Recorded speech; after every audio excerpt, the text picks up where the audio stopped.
All right, we'll start.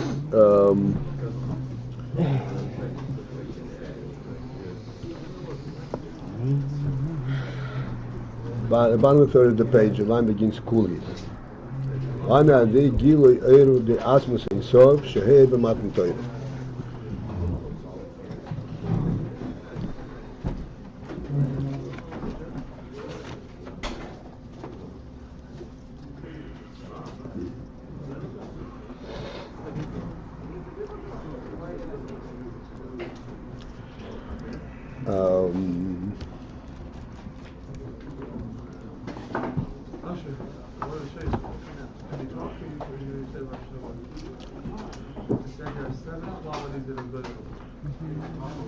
This was the conclusion of Matan Torah, that Atman Torah, all Yidden were as one,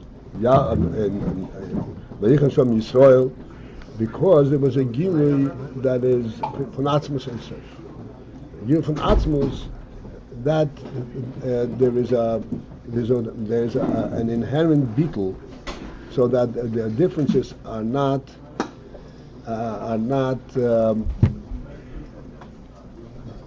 even though they remain present, but they do not have any effect, because there everything comes directly because of the Atzmus and Sof, not because of the individual qualities of every individual. From the Kol Hanal, Yuvon. From all of the above, Yuvon, the his Beinyan, his Kalalus, the Rotzer V'Shuv. Regarding the Hiskalos of Rotzer V'Shuv. Because we explained before that Rotzer V'Shuv there are two tendencies, but they're both necessary. HaChayes Rotzer V'Shuv. Chayes requires both of them. And in this inyan Rotzer V'Shuv, there is an inyan V'Hiskalos, meaning despite the fact that Rotzer V'Shuv are really opposite tendencies, there is a Hiskalos element as well.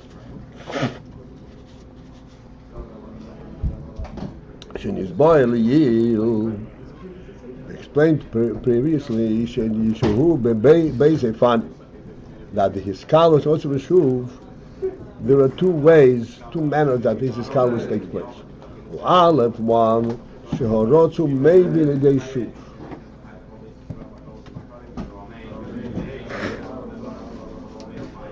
That the Rotzu brings to the Shuv. Shezehu, and that inyan that the Rotzu brings to the Shuv is due to the fact that the Shuv is actually present in the Rotzu. And similarly in the Shuv there is the Rotzu. The principle in this is that the Rotzu and the Shuv are not absolute. In the Rotzu there's an element of Shuv. In the Shuv there's an element of Rotzu. There's a certain what's called a weakness in each, allowing for the other and recognizing the other, and that's why at the pinnacle of one, the other surfaces. The AyinBase and the other manner of his scholars, she'ein mivim zeh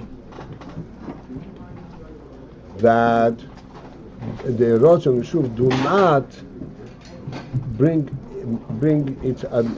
their opposites along, because they do not possess any relationship to the opposite. Kiyim, but rather sheharotzu v'hashuv, that these two tendencies, Rotzu v'shuv, heim be'efun kozeh, are in such a manner shegam sheharotzu hu b'teikiv, that even if the Rotzu is in full force, Yiyeh achar of Shuv. The Rotzu does not allow for the Shuv, but nevertheless there's going to be a Shuv afterwards. Yiyeh achar of Shuv. Shezehu k'mei Beis mina hiskalus hanal. These are the two hiskalus as we explained earlier. The hiskalus ho aleph, the first level of hiskalus, who are the achalishus. It is by virtue of the chalishus, of the allowing for each other. That each one recognizes and also has an opposite inclusion. And this element of chalishus is also present in the hiskalus of Rosh Hashanah. Sheklulim zeh mizeh umivim zeh ezeh. That they call one, and they incorporate, they include one another, and therefore they bring about the relation of the other.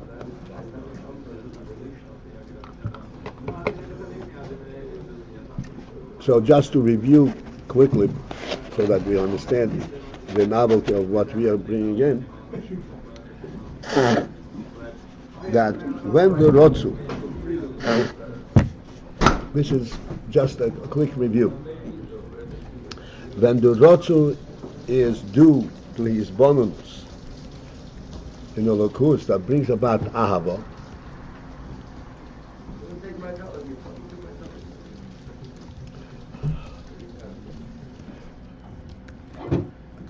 Ahava it can be experienced in two manners, and ultimately to be fulfilling completely, it has to have both manners. There is the drawing towards the upper, going upward to identifying the ahava, identifying my urge to be close. This is the rotzu. And then there is the shuv, where it is not via identifying my urge or my desire, but by recognizing the presence of the beloved. This is what's called, that we discussed then, the thirst, meravet simoinoi, that is satisfying the thirst. We explained then that the thirst is an allusion to a desire of a passive presence, so to speak. Not a presence because I am identifying and I'm running towards, I'm grabbing it, but because it itself is present, just like water.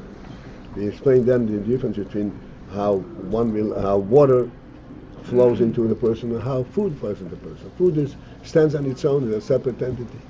Water does not stand on its own. The minute you put water in it, right away this dissolves, so to speak, in all openings, which means that there is a presence itself that actually relates. And this is in Ahava. There is both Norm and Ahava. There is the Ahava that is due to Seichel, to his bonus, that he identifies the Inyan and is drawn to it. But that does not satisfy Tzimoin. Tzimoin is only satisfied by water, by something that comes down from the beloved. And this is also in the shuv. In terms of avodas Hashem, the rotzu is the union of tefillah that he is drawing upwards, and shuv is when he goes back into Torah mitzvahs. Then this is the one way. So in this rotzu v'shuv, as we explained then, there is an element of shuv within the rotzu.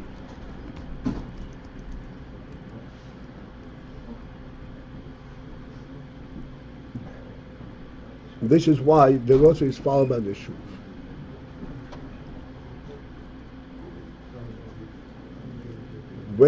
How is that, so to speak, reflect itself in what we explained? That since that his rotzu, he is drawn to something that he is identifying, that he understands with his seichel.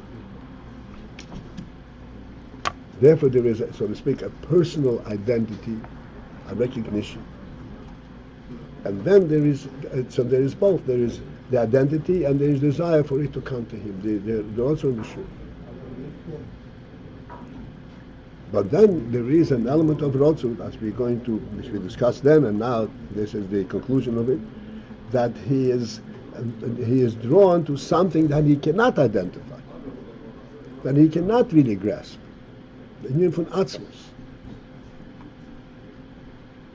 There is no compromise, so to speak. There is not an element of personal experience in there, so that he could say that he's actually looking to be satisfied. There's not an element of personal experience. The whole union is the rotzu to atzmos. Two questions. So is this personal component the chalishus he's referring to? That the fact it's a personal this endeavor which ultimately brings to the shuv, that in itself is called chalishus? Right. Chalishus means that it allows for the other. It's not a weakness in the sense of negativity. Yeah.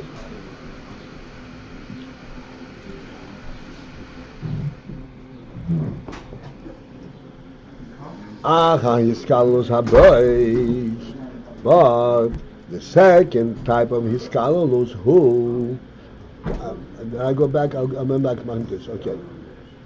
Everybody see where we're up to, right? Shagam k'moisha ha'fochim hein b'pshitoson. That even in the state where the ha'fochim are the opposites, and b'pshitoson are in the state on their pshitus, meaning in their essential state. This is an allusion and a reference to what was explained before, that this chalishus surfaces when each element opens up and shows its components. There is when the element is ipshitus, and then when it opens up and shows its components. Showing components, you identify that within one there is also its opposite. But the scholars are based is that even when the hachfochim are b'pshituson, in their pshitus state, yiskalalu, that then too they should interconnect, inter-include, la'achodim, and they will be la'achodim as one.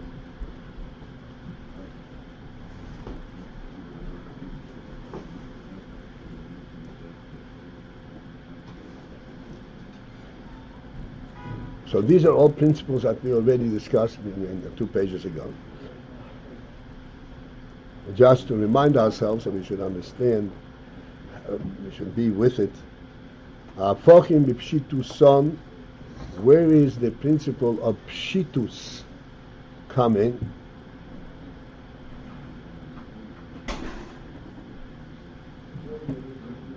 Again, in our world there is no such reality. Because in our world, everything has a functional value.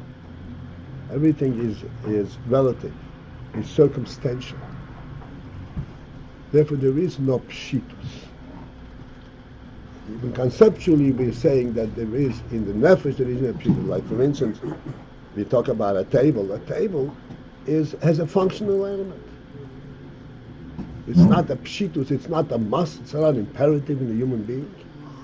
It's a practical service. We're saying that in the nefesh, there is a pshitus element for a table. It's at the nefesh order, to the extent that the Gemara says, like you say, someone eats in the market, he's not even a human being. From the essence of the human being, there's a pshitus element that this is how a person is supposed to eat. All machine Beis in the other. A person who doesn't have a home is not a home, is not a human being. This is going back to the very essence, it's inside of pshitus. This is not because of their functionality. But the way we are experiencing it and seeing it in the world, it is everything has its functional element.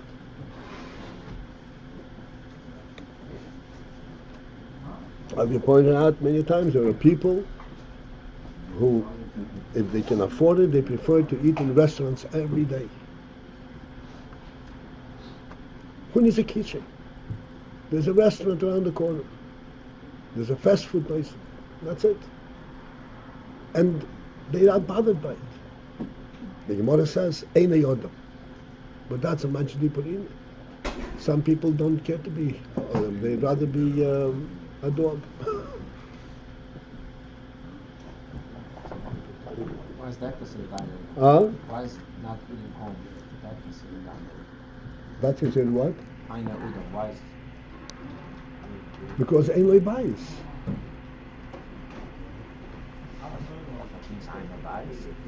Yeah, I don't mean if occasionally he eats. It doesn't mean Ein Lo Beis. It doesn't have a set place.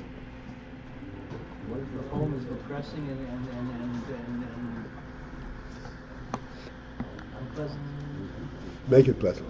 Our home is more pleasant than any other place, regardless of what it looks like. One should take pleasure in the home. That's not so good.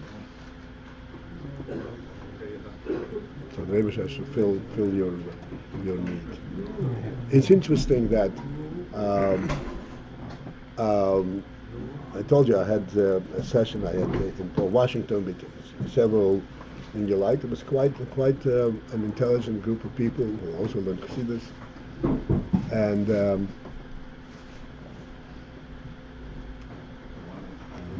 I gave them some of the examples that we use.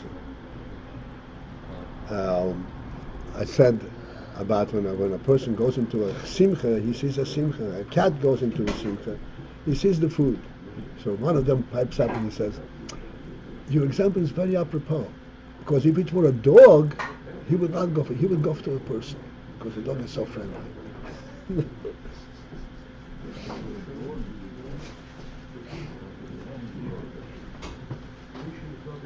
That wasn't the point you were trying to bring out. No. He didn't miss a point, but he had to put it in, you know. We visit the Prospect Park from time to time. Quite often, as a matter of fact. Well, not for a long time, but it's a healthy thing. I was walking one time, and I saw all kinds of different things. A dog's in a carriage, goes in all kinds of. Then there was a first. A first. This lady had on the leash two dogs, ugly things, a large one. And she says, "Come on, children."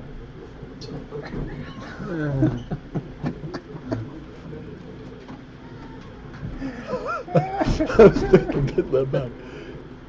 I said to my, "Did you hear that?" Come on, children.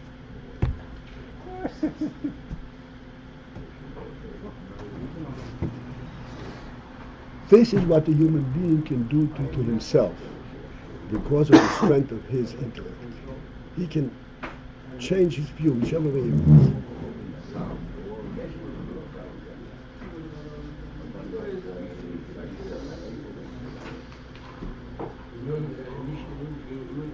You can change it one way, and you change it the other way. You can relate to the physical reality, and you can relate to the God reality. It's up to you.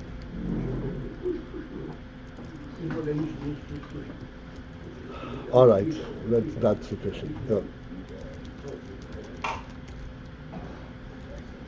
So my point is this, and this one.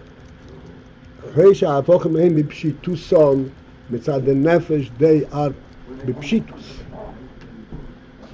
So the way it is l'mayla in Elokus is that there's a pshitus, there's an essential truth in each one. So even though that they are opposites and they are essential, nevertheless, yiskalalu v'yiril achodim, they should be miskala, they should incorporate each other and be like one. And how does that happen? They already discussed it.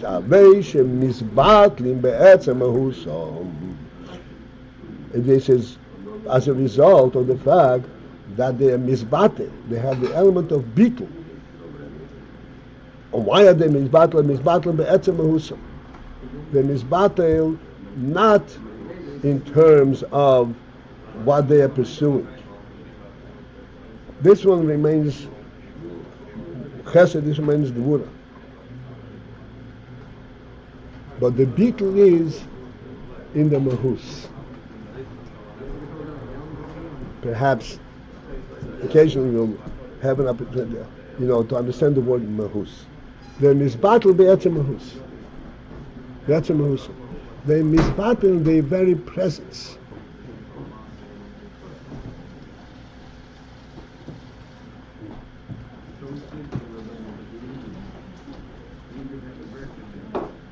There are two elements in everything.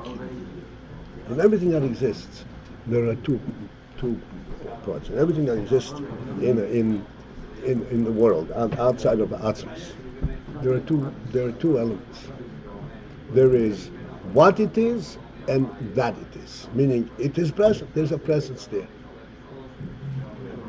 And this presence is chesed, this presence is gvura, this presence is tiferes, and so forth.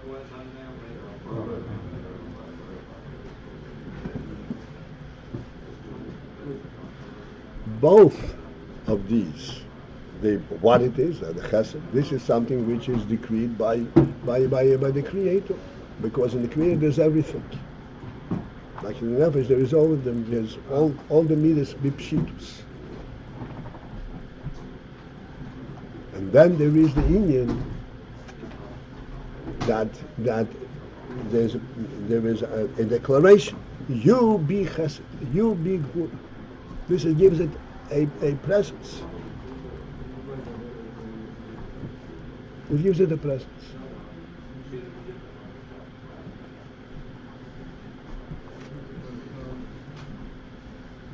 This present, this is the etzem mahus. This is the fact that it exists. The fact that there is something to talk about. The chesed element permeates this entire mahus, because it was said, you be chesed, you be gvura. Like in a human being, he's a human being and he's a presence. It's inseparable. It's inseparable, the presence, the fact that he exists, and the fact that he is a human being. Nevertheless, you have to understand that when you say to a person that Odom she'ena Beis any Odom, you're not a human being. So he says, wow, no, I have to correct that. I have to become a human being. What is this element behind that person says, no, I have to become a human being. But he's not a human being. It is his mahus. He recognizes that there is a truth in his presence. And this truth pushes him to be what he's supposed to be.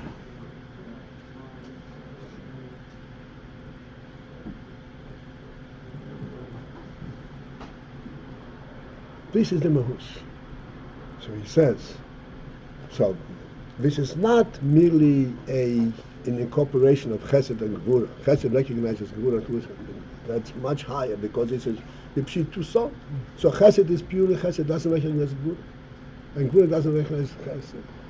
But what maintains the chesed as chesed? The fact that there is a mahus. And here they misbattle be'etzem mehusa, the very essence of their mehusa, the very essence of their presence in this battle. Machmas, because of Gilui ha'oir ha'elyon. Because there's a Gilui of a higher oir, ha'oir ha'elyon.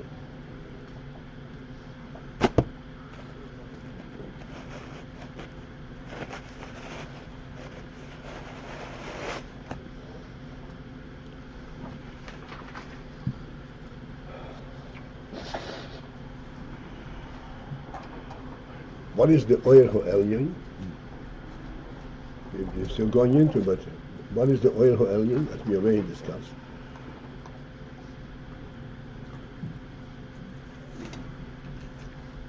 Oyer Ha'elyon is the Oyer that represents the Etzem, the source, at a higher level than that which declares them as a mitzvah.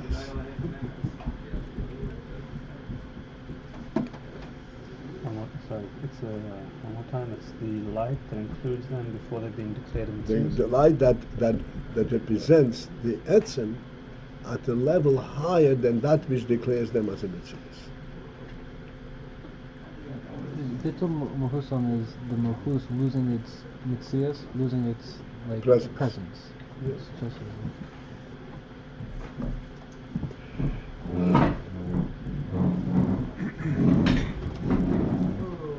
Bittul Mahus, because of Gilui Oiro Elyon, you have to understand what type of Bittul this is.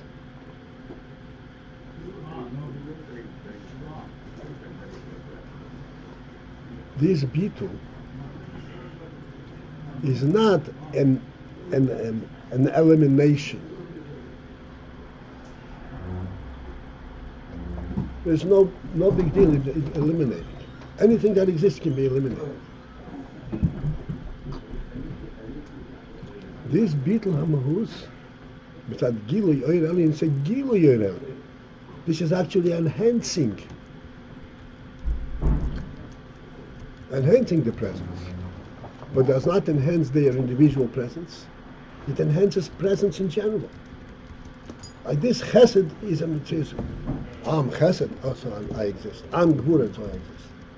There is something that existence is completely superior to Chesed and Gvura. And this is what they relate to. This is the Gilui Oyer Elyon. That's the Bittul.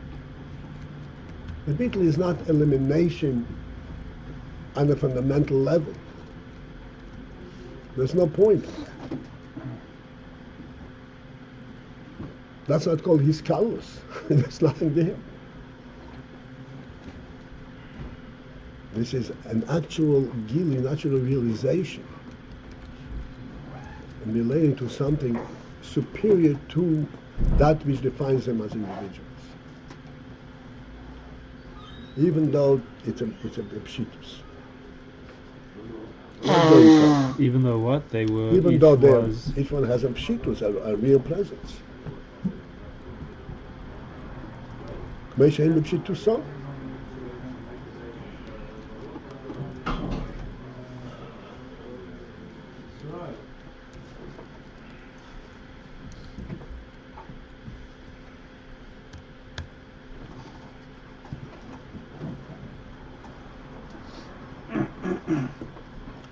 Okay, let's go through this explanation. This was explained before, that this is where the Bittul, the Chesed and Gvura and so forth.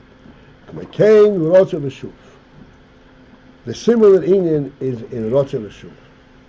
Gam b'toikev harotz, even in the state of toikev harotz, where there's no compromise in the rotz.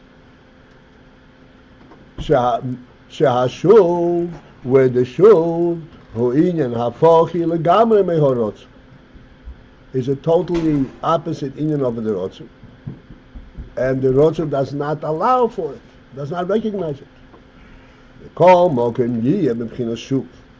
Yet still he will come ultimately to the B'chinas Shuv. And how is that? Zehu mitzad This is because of the fact שהרוצו הוא בבחינת ביטול והנוחס עצמוסוי.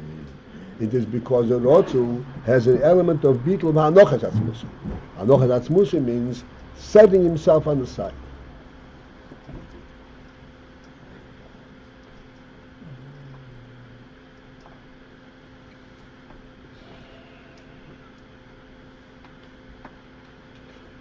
So let's go to a few lines and then we'll discuss it. One thing that we setting himself on the side sounds like it's coming lamata rather than from the or elyon. No, he's setting himself on the side because of the elyon. One thing that we need to bear in mind, what we just now introduced, that this beetle is kind of a, you could say it's a positive beetle.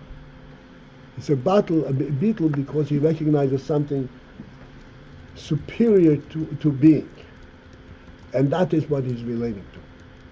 Beetle anochas atzmusi. Superior to being itself or superior to being? To his being. Uh-huh. In parentheses, kahu be'emes. This is in fact what takes place. The toikev harotzu, when there is the state of toikev harotzu, in a full force, the rotzu being in full force.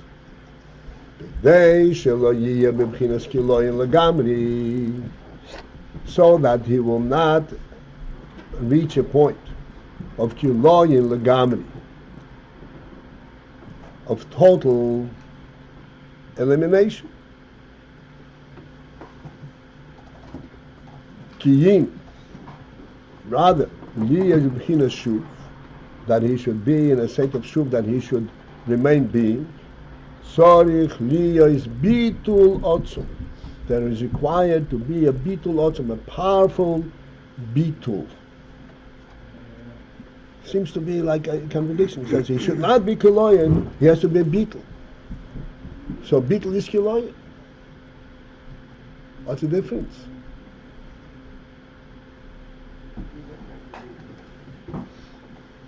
And we're going to have a few words that will explain this. Bitul otzul haniach es atzmei legamri, to set himself aside completely, sholoi lehispashed birtzoinoi, not to express his rotz. V'lachzer v'loshuv, and then to revert back.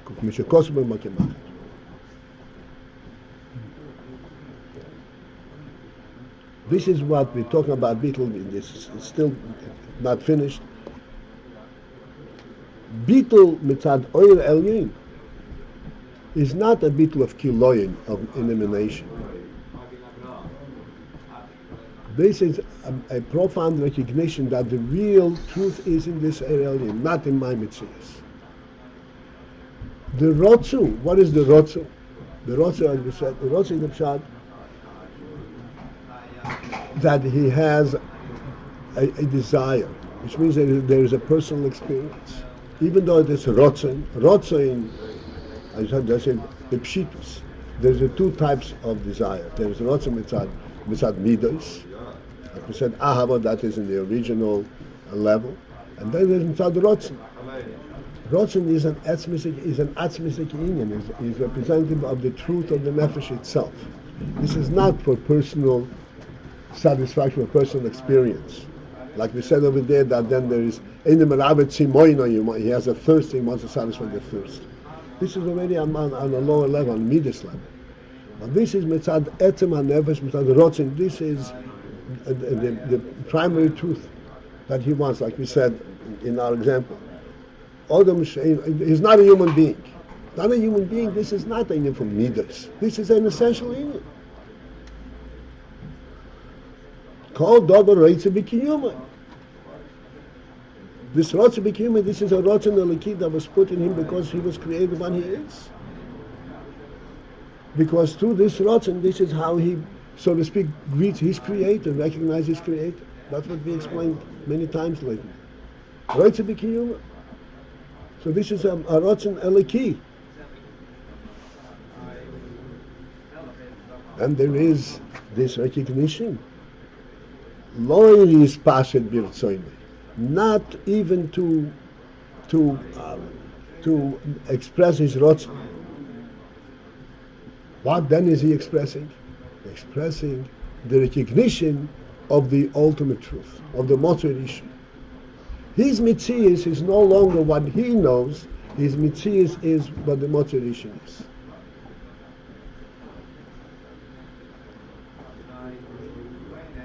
This is the real Isra. This is the truth. It's a bittul otzu because his essence is in his battle. But in this bittul, he transfers, so to speak, his presence from being his presence to being his creator's presence.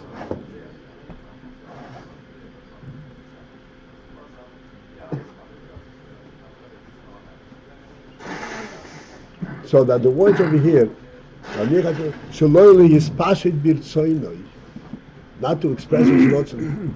It's not a union to eliminate the yeshes. This is not a yeshes. This is his rotzon. This is what the Rebbe made it. It's like the nefesh, the nefesh. Nefesh Eibishter made to be part of himself. That's a rotzon, right? That's what we're talking about here. You have to explain what do you mean? Not what? What you give an example, Pashtas, that for a human being to be what he is that it's an essential rotzim that he has to be what he is. That Eibishter put in him. It's a rotzim like in him. But here we're talking about not him being a human being. We're talking here about Tzat Neshama, right? And everything in his madrega. Right. Okay, so I'm saying it's not limited to this example. That No. This is a good example that we can relate. Right.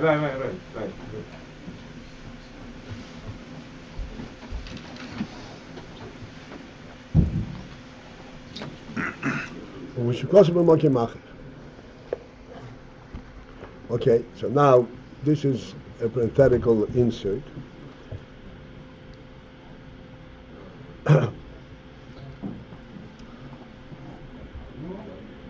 Going back to before, that the Rotzah is beginning Bittul Anochas Atzmusei. And what is that Bittul Anochas Atzmusei accomplish? Shagam Betoikev Horotzu, which means that even in the state of Toikev Horotzu, in the full strength of the Rotzu, Iyar B'Bchinas Shuv, he should be in a state of Shuv. Not that the Rotzu dissipates and then Shuv takes over. No, in Toikev Horotzu, he has an element of Shuv. Shezehu mitzad, and this shuv, and this whole Indian that has his bitla nochas atzmusei, and he becomes something else than a limited presence, than a creature. Shezehu mitzad habitl atzmusei soif. This is because of his bitl to atzmusei soif.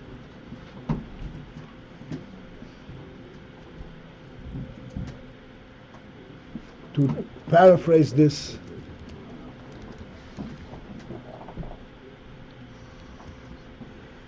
in direct and simple terms, everything exists, and everything has its presence, has its existence. And that goes very deep.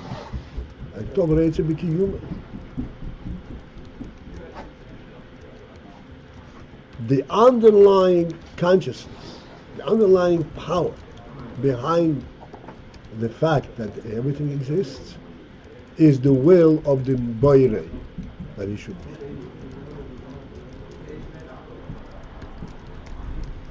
In absolute truth,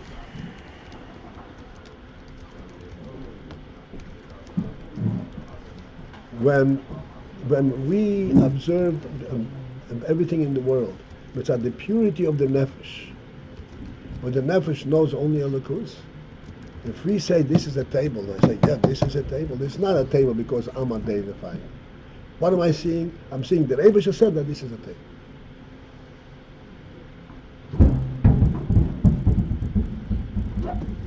This is the pshat, Dvar Hashem Shemayim Naasu. Everything is a Dvar Hashem. Dvar Hashem Shemayim Naasu. This is not a past tense description. Dvar Hashem ma? Shemayim Naasu. Shemayim nasu. He. The Dvar Hashem, everything is the Dvar Hashem, right? And the Rebbe explains that the Oisi that created everything.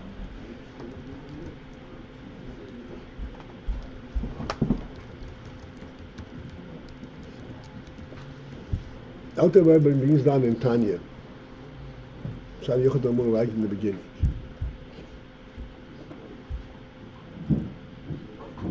From the Baal Shem Tov. Elam Hashem Boche Nitze B'Shamayim. Everybody learned it. So the Baal Shem Tov explained, Alter Rebbe quotes from the Baal Shem Tov, that Oisis, the tables, the letters and the words by Hashem that created whatever the creation is, these ACs continue to maintain and create the Shemayim.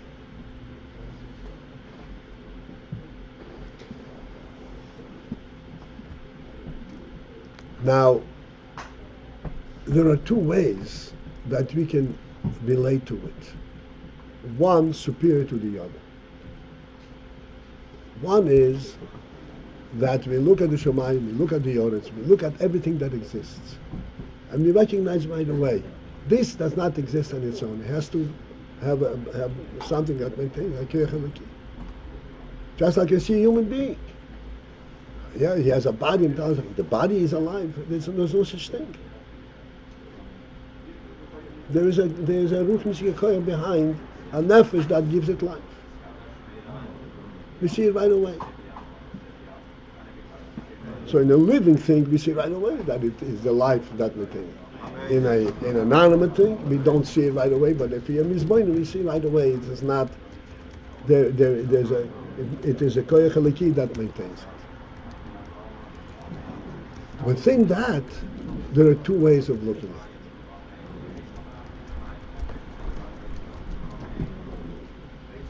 at it. One is that I see this as a koyach haliki, but this exists because the koyach haliki maintains it.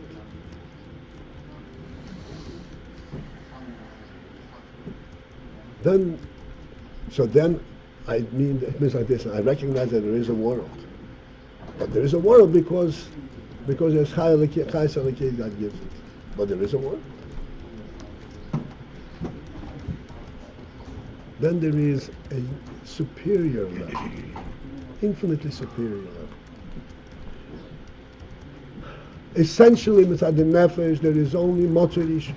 Before my seichel, before my chochmah begin to play a game, play a role. There is only motzerish.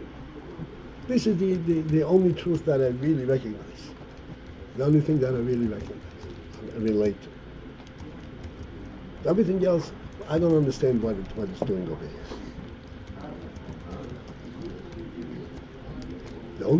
So when do I relate to them? I say, hey.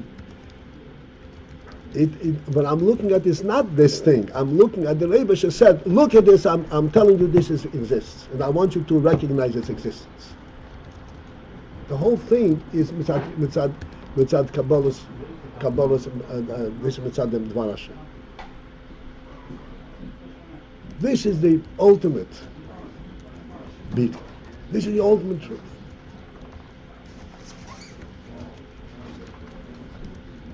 There, all individual personal aspects completely dissipate because you have a much superior presence.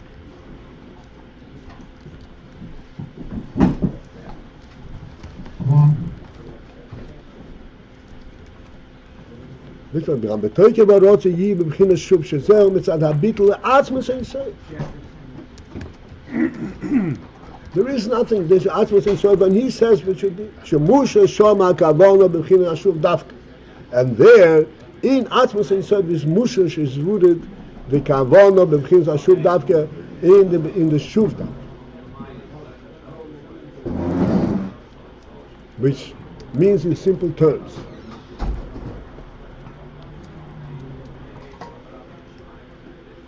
how do we relate to this Atma, to this truth, to this motivation, by accepting his directive. I want you to see that this exists. This is where you have the Atmas. It seems the opposite, right? There's a Metzius a world. But from that perspective, the Metzius world does not have, you don't look at it as a Metzius world. You look at it because the Atmos commands you to see it. So you remain connected to the Atmos.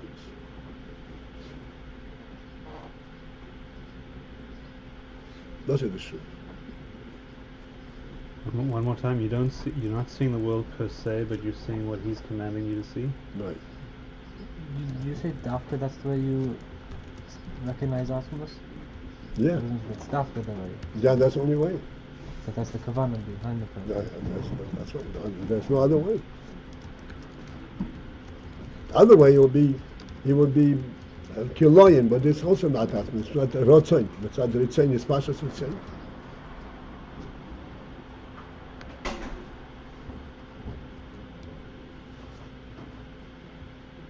See, this explains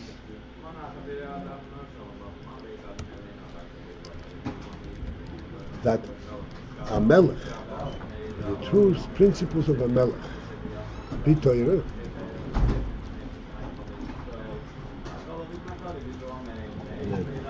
The melech, as Rashi says, Nosi hu hakoy.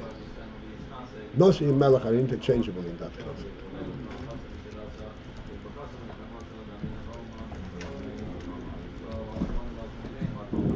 Like, you know, the examples are that Merida B'Malchus is a phenomenal thing. Merida B'Malchus, Mamash, he loses his life. Why? I'm alive, I'm a good person. I'm doing a lot of good things. There's no Metzius.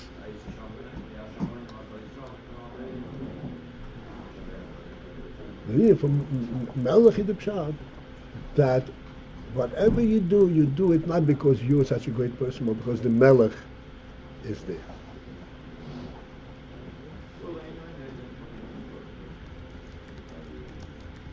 This is what gives value to everything else.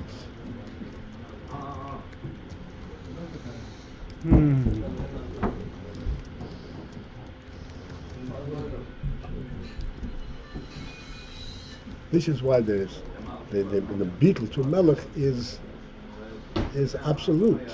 Beetle to Melech is extreme.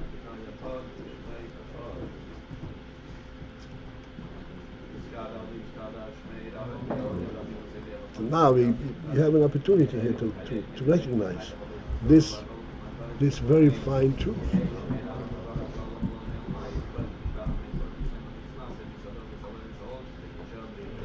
Or K'may Rabbi Akiva, as in the case of the Moshe for Rabbi Akiva, where the expression in the Gemara is Shenichnas b'shalom, b'yotze b'shalom. So in Chassidus it's explained. Rabbi Akiva, everyone knows the story of Rabbi Akiva, right? Yes. Before we get into Which story?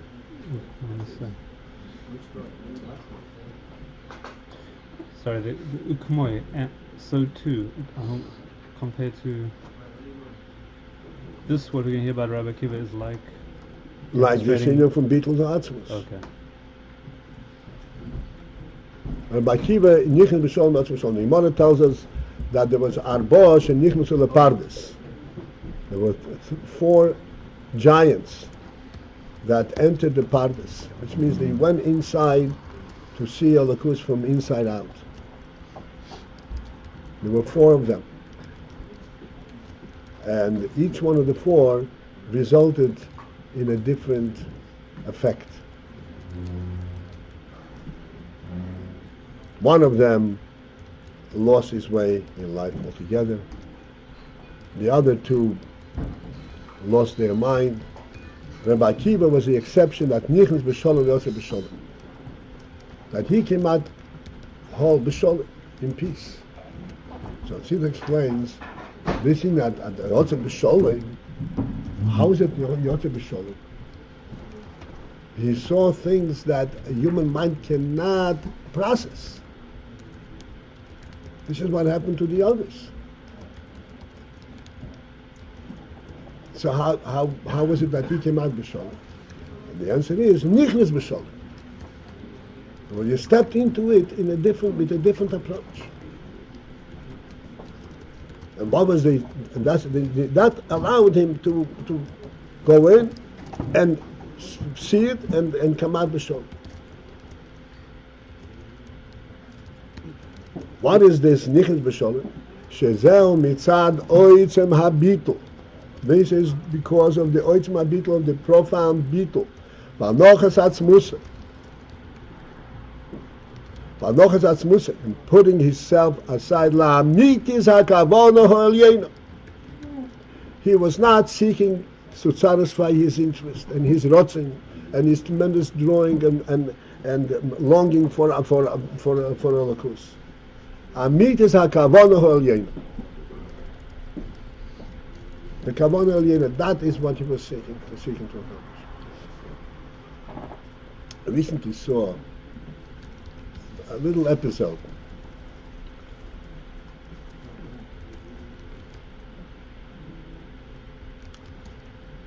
The Frierdiker Rebbe,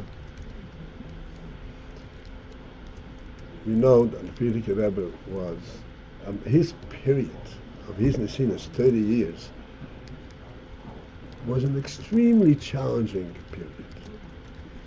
From one thing to the other, from the communists to the Nazis and to America,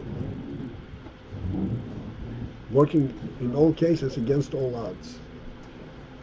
He was extremely busy with all kinds of different things. And at the same time, he also said Maimorim and said Chassidus. And the Rebbe Rasham, every Chassidus that he said he wrote himself. This is his own writing. This was printed directly from his writing. This was not printed from a halacha. It's a halacha? Halacha from recording by at when he said it. First he wrote the Maimon, then he said it.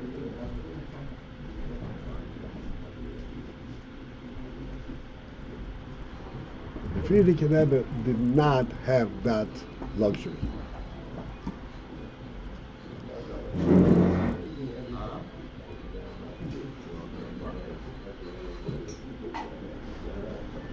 So one time, Befer found out. He would tell people to write it. Oh yeah, sometimes yes, sometimes different periods. What? Was it based on what he said in public, or? Yeah, of course. Okay, so they just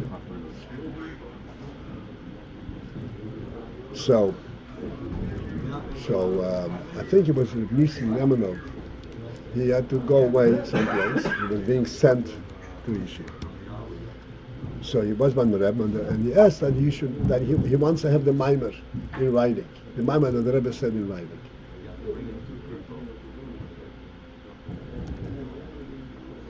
So the Rebbe said to him that he should find somebody who should write it, and he told him how he should, where he should look to put the Maimer together. And read a piece from here, a piece from there, a piece from there, and so forth.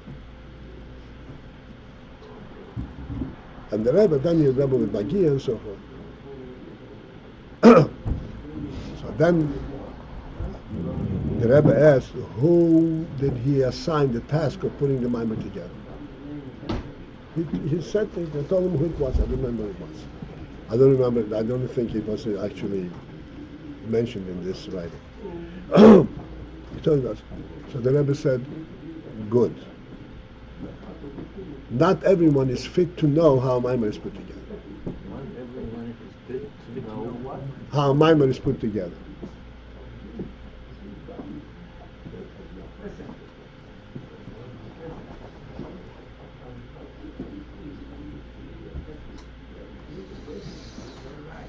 Someone who has a real bittul zum Rebbe, who understands what it means the Rebbe is saying a mimer.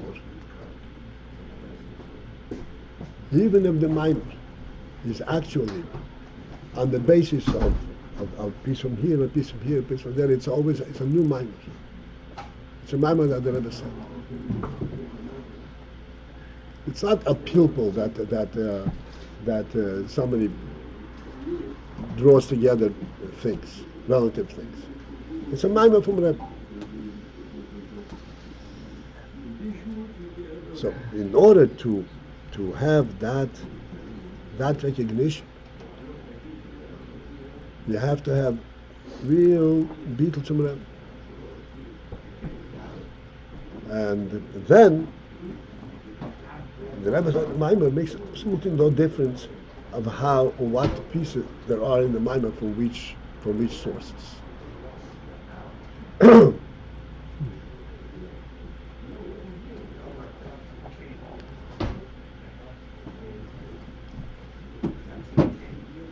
There is a saying,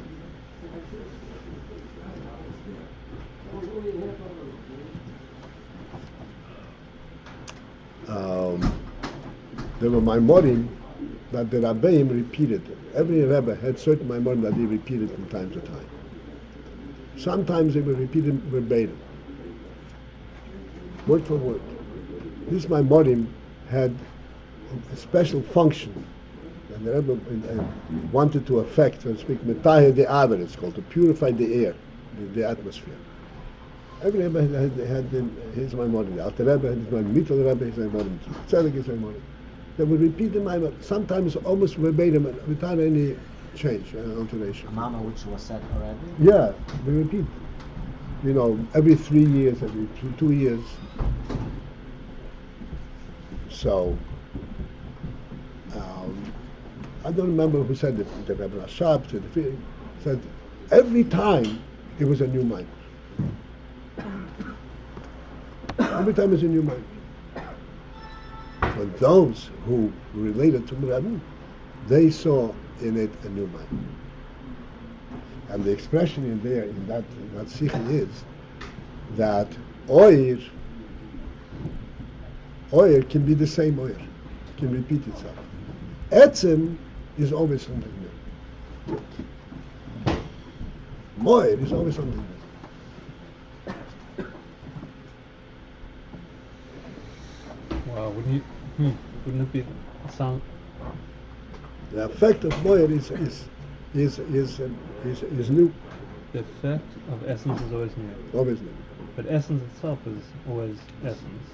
The light is okay. Essence is not an is. Right. The light. Okay. So a mama is an essence. Yeah, a Maimon from a Rebbe. The Rebbe says a Maimon is coming from essence.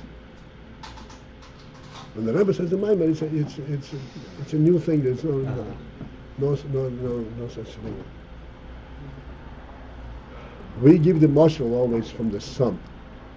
If we understand the mashal from the sun, if we can free ourselves from our physical observation, understand the sun, the way Chassidus explains the sun, etzem behiri.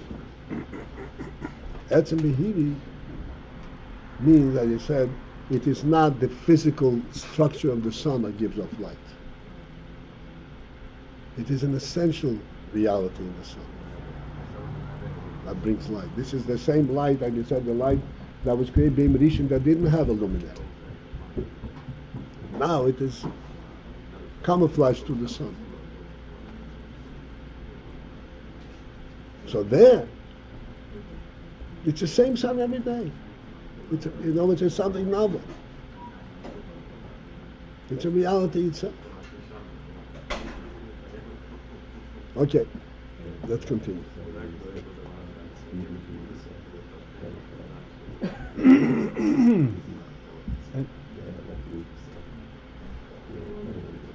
So this is mitzad eitzim habik.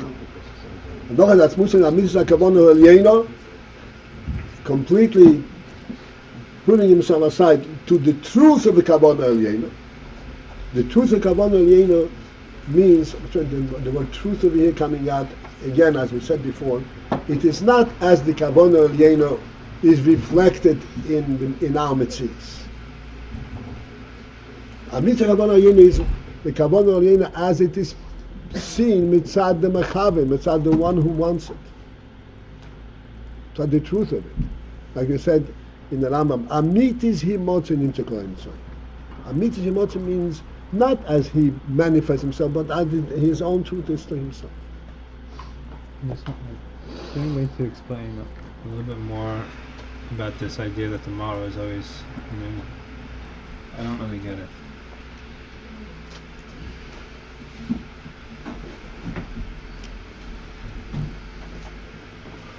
We explained recently many times the principle that etzem doesn't exist in our world.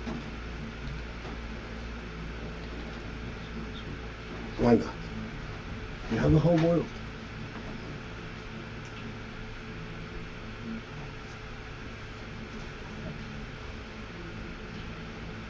In simple terms, because our world consists in presence. Etzem is not a presence.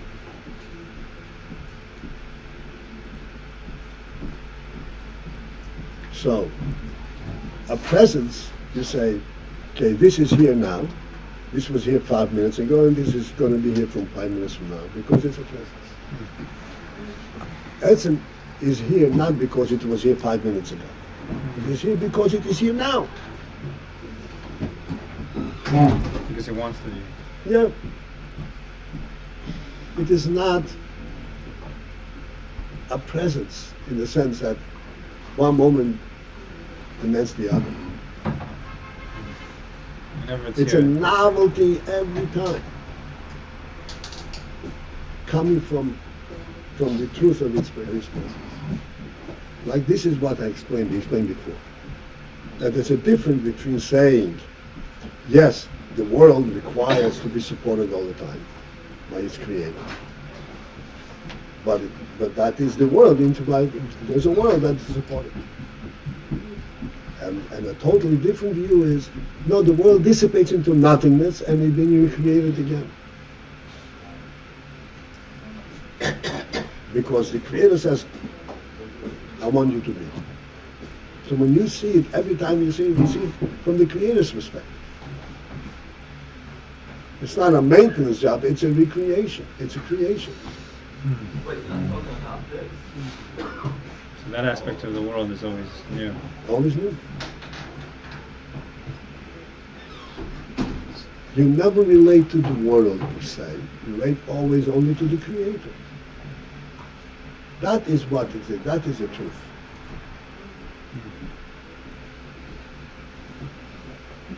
So when the Rambam says that the first principle is to know that there's a Motzei Rishon and the first being, and that is an introduction to Chokhmah. That doesn't mean that then Chokhmah takes over and you no longer relate to that principle. No. Chokhmah is a means to understand that principle. That principle remains the principle of your orientation, of your truth.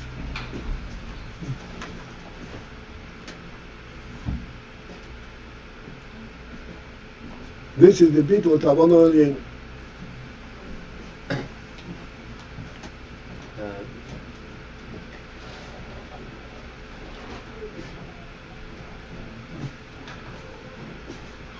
yeah. We just said Etzem is not a presence and it's always new. And then you said it comes from the truth of his presence. And so the word presence appears to be confused. We have no choice but to use the word presence. Because we're talking about the presence of the world. And we have no other way of expressing it. But we're talking about presence. But that's why we always introduce with the word truth. The truth of presence. Truth of presence is not presence.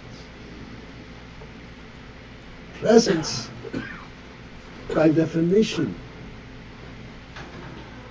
is a qualified existence. It is before because it's present. It exists because I see it. There is some kind of an underlying reason why I see it, why I see it as it is. That's presence. Okay, so the truth of his presence I cannot see. No way.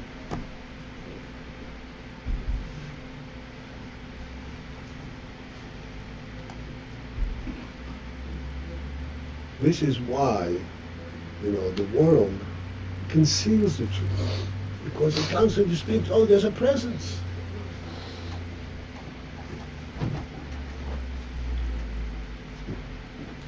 And some people say, why do you need better? The world is such a pleasant thing, you can enjoy your life. And you don't realize that what you're enjoying is not life, body. You're not enjoying life.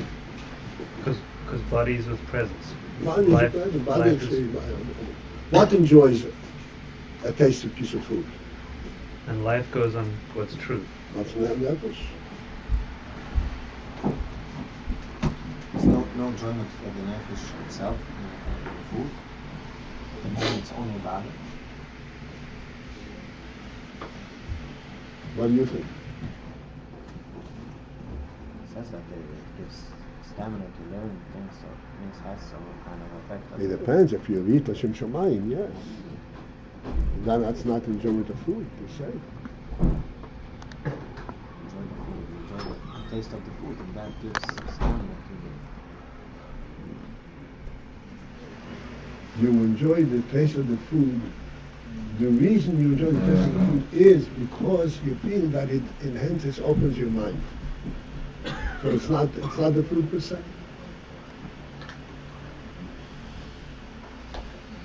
If one focuses in and he enjoys the food per se, it's not going to open his mind.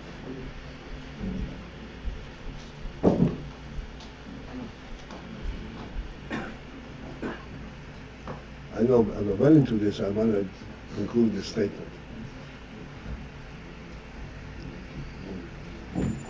There are two ways for us to understand things.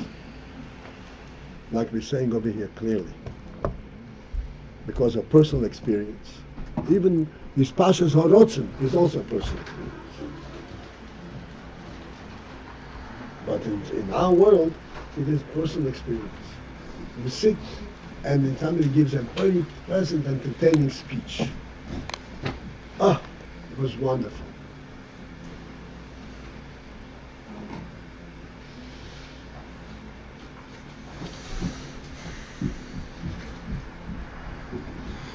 What happens as a result? What comes after that? You then go and sit down and learn for 24 hours? Or you go enjoy yourself?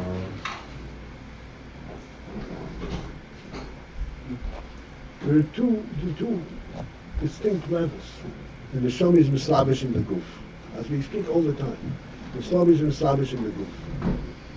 And then it is up to us to relate to the neshama through the goof or to the goof through the neshama.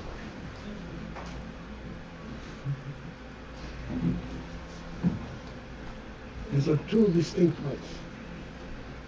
Seichel is to relate to the goof through the neshama. Like we always say, an animal is a living body. A human being is life in a body. But if the human being focuses on the bodily experience, then that's not going to enhance his neshama element. Yeah, it's going to enhance his bodily experience. And he's going to go mechayel al choyel.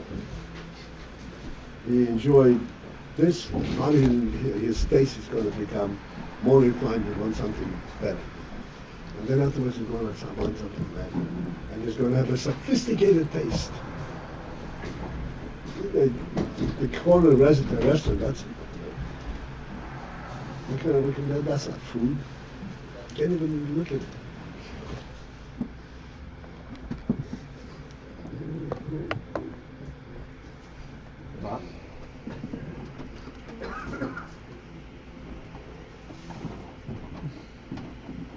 if his focus is on the Neshama element, then like Achilas Shabbos.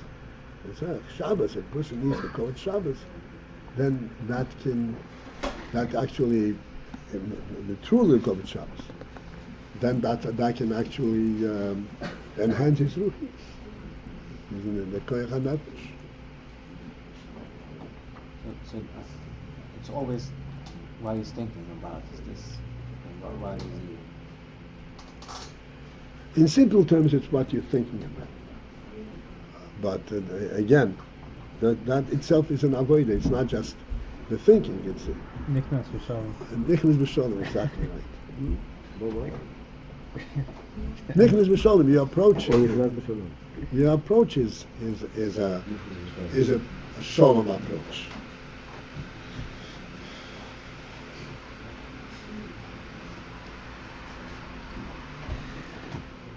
All right. This is it for this morning, and then the next thing, the Shul will learn from Creator's will, and Nichnas B'Shalom is with the added to the doing the Eibishter's will. Yes.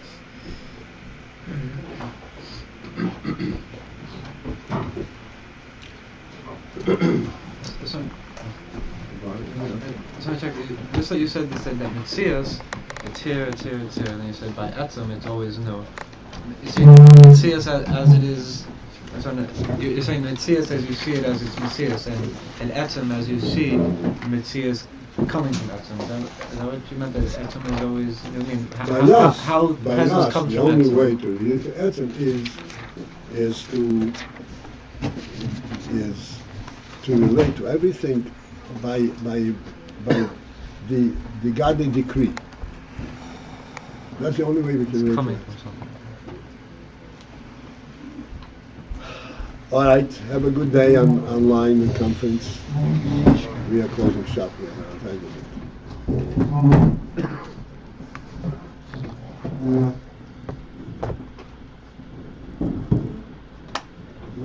Yeah, I don't like asking these questions. It's an idle question. First of all, I heard the name who expressed that's always. I heard today in the share. I'm sorry? I heard different people express that's always. But never today in the share. But one question. It's a little idle point. That's why you answered to Shlomo about the Shul Shabbos. But I would understand that doing the Ratzon is almost a secondary step. The first step is realizing, you say this presence, where does it get this presence from? Like the Ratzon, because from the it's the Eibush giving this presence. So person, this Ayin in food, where does the Ayin come from? This Ayin we have in food, this comes from the Eibush. It's not my bowel sensation. This presence of enjoying food. It gets its Mitzvah and Matsurishan. And then you can say, if it comes to Matsurishan, what is its purpose? Then we'll eat Shem Shemaim. But it seems there's the first thing, before you know Shem Shemaim, first thing, what's the Ratzon behind it? First is the realization that there's a Matsurishan that made this, that made this Ayin. And then the second thing, step, you can say, you go Shem Shemaim, but the first step would be saying, what is this? Ayin comes from food, it comes from Matsurishan. No? Of course, yeah. But you have to be up to that. It's true. Otherwise, the Gemara tells a story of Abaye. Abaye was one of the pillars of Iyar. He was a big eater. He was a very big man. And he said there is always room for more food. Can you imagine? This holy man, there's always room for more food.